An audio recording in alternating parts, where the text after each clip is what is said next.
c'est l'adrénaline garantie. Un slalom de 5 km entre les arbres de la forêt de Chaumont. Un parcours aux allures de montagne russe. Alors cet as du guidon en redemande.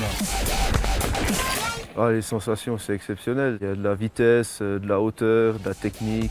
C'est que cette piste a été pensée et conçue par des passionnés neuchâtelois du VTT Freeride, un sport extrême né au Canada à la fin des années 90.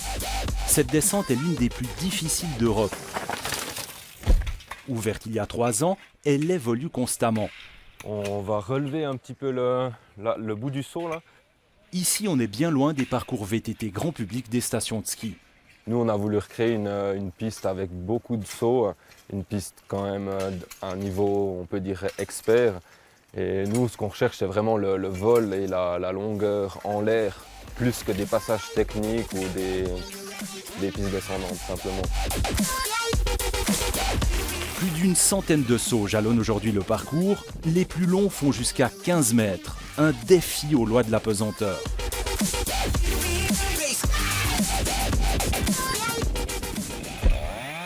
Cette piste traverse un terrain prêté par la ville de Neuchâtel et le canton. Elle se veut en harmonie avec l'environnement.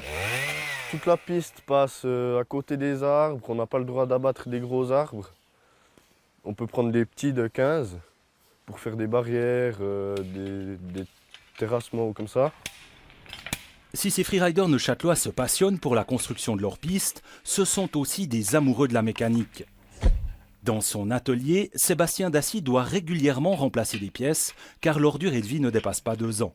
Le souci, c'est en cas de chute, c'est en cas de crash, c'est si on atterrit mal sur une bosse, on atterrit trop loin ou trop court. Le vélo va supporter des contraintes pour lesquelles il n'est pas fait. Ça reste de la mécanique, donc on a beaucoup de choses qui peuvent se voiler, se fausser. Et le pilote aussi peut prendre des coups. Pour se protéger, équipement de chevalier de rigueur, mais tous les freeriders ne sont pas forcément prudents. C'est vrai que l'image véhiculée au travers des médias, très souvent, c'est une image où on enlève un peu des protections, on roule simplement en t-shirt. C'est vrai que les jeunes ont tendance à copier un peu ces images-là, ont tendance à rouler de cette façon-là, avec les risques que ça comporte.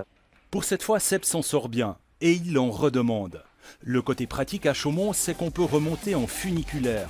Chaque année, celui-ci transporte près de 30 000 VTTistes avides d'adrénaline.